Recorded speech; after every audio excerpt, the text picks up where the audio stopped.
Here's everything I wish I would have known before I went to my first Pilates class. I'm a certified Pilates instructor. I've been teaching for several years, and I've been doing Pilates though since like 2018, 2019, so it's like a long time. And I have lost 90 pounds since I started Pilates, not just from Pilates, but Pilates being a big part of it. And I teach so many people of all different levels, from beginners through like professional athletes. Pilates really is for everybody. So I love to help people understand what to expect before coming into Pilates. And I try to reiterate the things that I wish I would have known. So here we go. Okay, hi. So this right here is our reformer.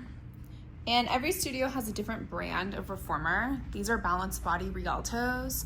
And every machine has like different nuances, but I'm gonna explain this one, the basics, and a lot of the principles that I explain on this machine you can apply to any machine that you'll be using in your studio. Okay, first up we have our box. Usually you'll take this off and set it down to the floor.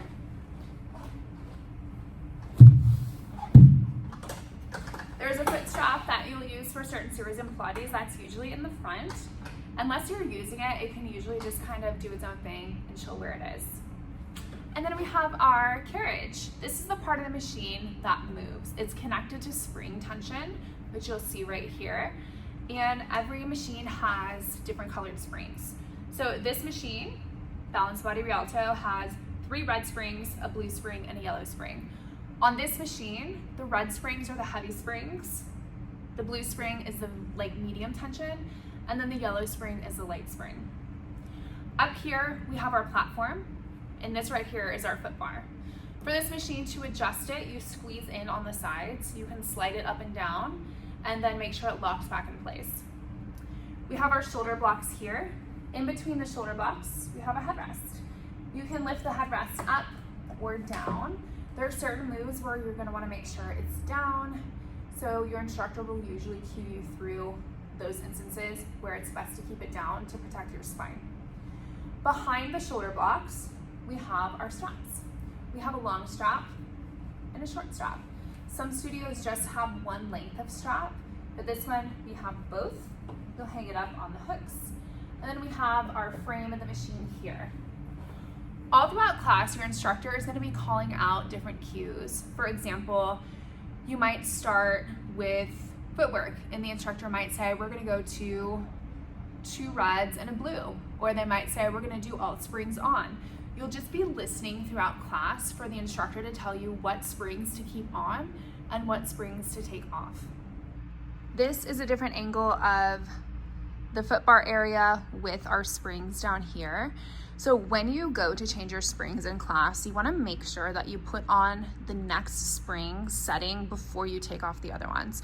Because if you don't and you just take off the springs, like the carriage is not going to have any tension.